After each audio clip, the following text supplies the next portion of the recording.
She let me know just a few seconds ago that NFL great Jim Marshall passed away. I became an NFL fan around 1978, and he was still going strong, pushing 20 seasons at that point. And he was one of the famed Purple People Eaters, of course.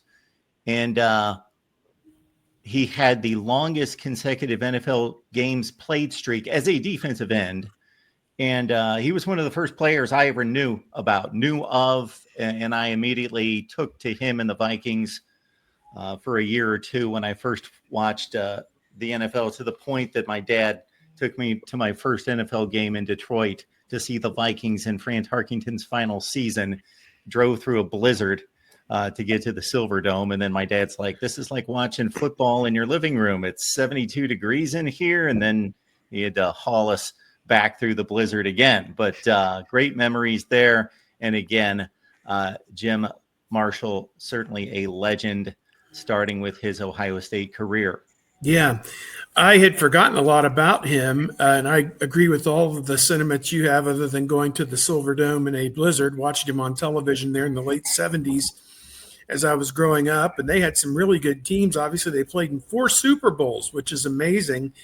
I'm trying to recollect them. I know that they lost to the Raiders in one of them, probably lost to Miami in one of them, I would think. Maybe, I don't know who else. I don't know who the other ones were against, but the Chiefs, 1970, Hank Stram and company, Len Dawson, Chiefs. that crew, Yep. They were a huge favorite, as that being the final game of the NFL versus the AFL before the merger. Okay. And then 4 years later was against the Steelers. That's right. The one in New Orleans. Yeah, the crappy 6. Yeah, crappy weather outside New Orleans at Tulane Stadium. Yeah. I'm skipping over the Dolphins game by 1 year. That was the season before. Played at Rice Stadium in Houston, a Super Bowl. Wow. Crazy. Yeah. And then, yes, the Raiders game at the Rose Bowl. Yeah. As I was going back and writing the obit that I just posted on our site, a few hours, probably 15 hours later than I should have last night, but Columbus East High School, which is where Jim Marshall was from, or not Jim Marshall. Jim Marshall was from, and I want to say,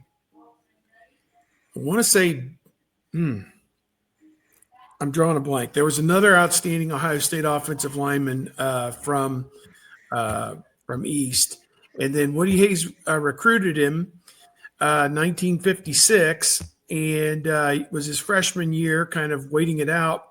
I printed the what it said about him in the 1957 Ohio State media guide, that he'll start the 57 football season as a third stringer, but could finish as a regular.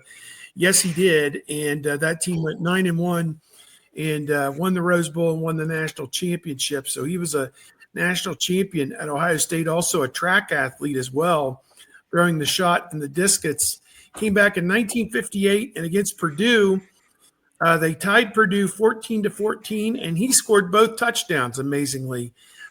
Jim Houston blocked a punt, and Marshall returned it 22 yards for a touchdown. And then in the second quarter, he intercepted a pass and returned it 25 yards for a touchdown. The player I couldn't remember was Bill Willis. He also played at East High School as well. So, in 1959, it's interesting. He opted to head to Canada, where he could get paid to play football instead of coming back to Ohio State for his senior year. He was still put into the Ohio State Athletic Hall of Fame in 78. And then just one of the most decorated pro football careers of all time, set all kinds of records. Sacks were not a stat, but if sacks were a stat, he would have had about 130 of them in his career, which would have been the third most in NFL history when he retired.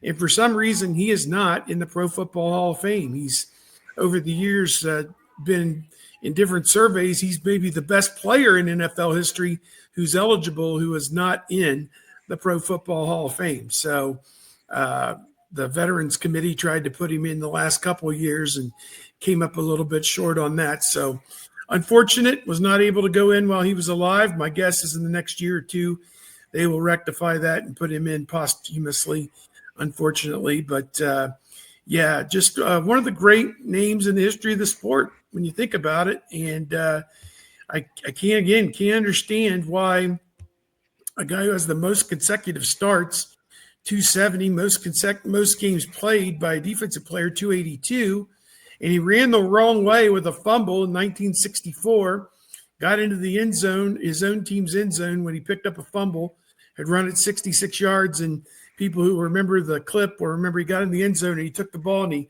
flipped it in the air out of bounds, and then one of the 49ers came over and thanked him because it was 2 points as a safety for the 49ers. So just an interesting career, and a guy that was very community-minded in the Twin Cities after his playing days over, known as a great leader and captain as well for the Vikings.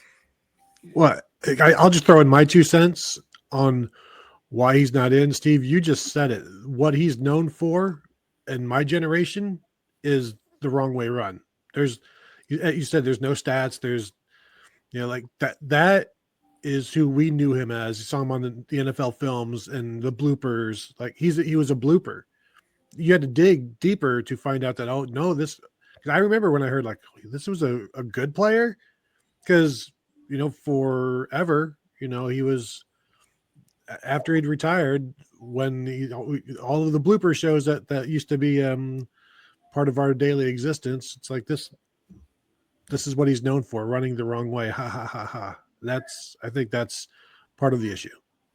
Yeah. And you can somewhat understand when you see the play that he kind of circles around and scoops up the ball, that he got kind of turned around and lost his bearings. And then, yeah, Steve says it's funny because he hits the end zone and he's so happy he just hoists the ball up in the stands.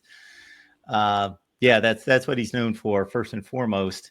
But 2 of his teammates along the defensive front that was so famed, the Purple People Eaters, Alan Page and Carl Eller, are in the Hall of Fame. Page was pretty much an automatic choice, and Eller took a long time. So maybe Jim Marshall will be honored as well. Unfortunately, he won't be around to enjoy it. It's always sad when somebody passes, but of course he lived a long and prosperous life. One other note that I could go on forever, but one other, speaking of NFL films, they actually did a fairly long segment, or maybe an entire show, on Jim Marshall's exploits. He was quite the Renaissance man. He was one of these guys that there was no mountain that he wouldn't scale, or river that he wouldn't cross, or whatever was out there to challenge him, he would overcome. So he was quite a guy. And sometimes it takes death to convince people to put somebody in the Hall of Fame. So we'll see.